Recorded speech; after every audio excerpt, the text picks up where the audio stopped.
from a distance, the details emerge richer in tone and texture, and ever more lovely in memory.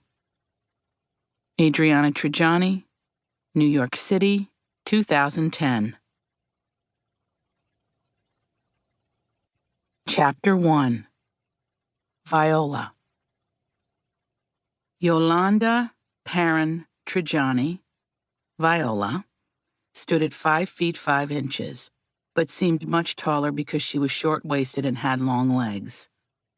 In her youth, she wore wide-brimmed hats festooned with peacock plumes and adornments, silk flowers, bands of grosgrain ribbon, velvet berries, making her appear taller still. Even as a girl, she had mature, striking looks and a serious countenance. Her ancestry was apparent in her strong profile, upright posture, and quick stride. "Here comes the Venetian," they'd say when she walked down Garibaldi Avenue in Roseto, Pennsylvania. Viola's thick, jet-black hair fell in smooth waves. She had a square jaw, a prominent nose with a high bridge, dark brown eyes that were neither large nor limpid, but dark and intense, with a downcast lid. Later in life, she contemplated an eye job when her lids became heavy, and it was difficult to read or to see stitchwork up close, but decided against that surgery. Viola had beautiful lips, straight, strong white teeth, and a wide smile. Think Joan Crawford. My grandfather, Michael, nicknamed Dick, thought his Viola was an Italian version of the stunning movie star. In fact, there was a bit of Hollywood stardust to their early courtship. Their first date was to the movies to see Joan Crawford in Montana Moon. By the way, Viola argued years later that they saw Carolina Moon.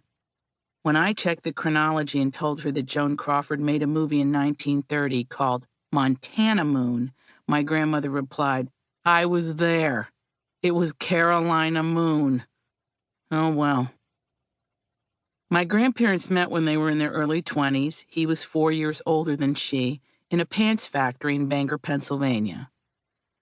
Viola was tagged as a leader early on. She excelled as a machine operator, then was promoted to forelady by the age of 16. By the time she met my grandfather, she was a pro, with a few years of management experience under her belt and 50 operators to oversee.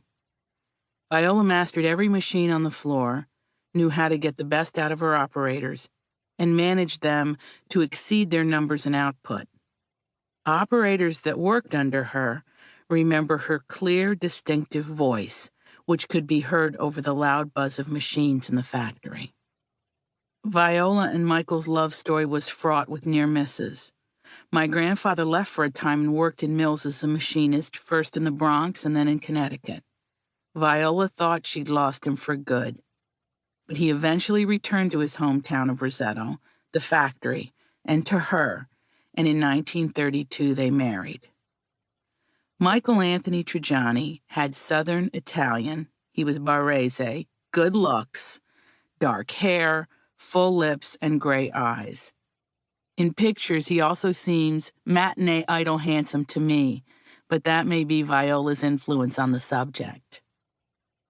Back when she was wooing my grandfather, Viola would make him lunch every day and leave it for him in the pressing room. Those lunches became a theme with her.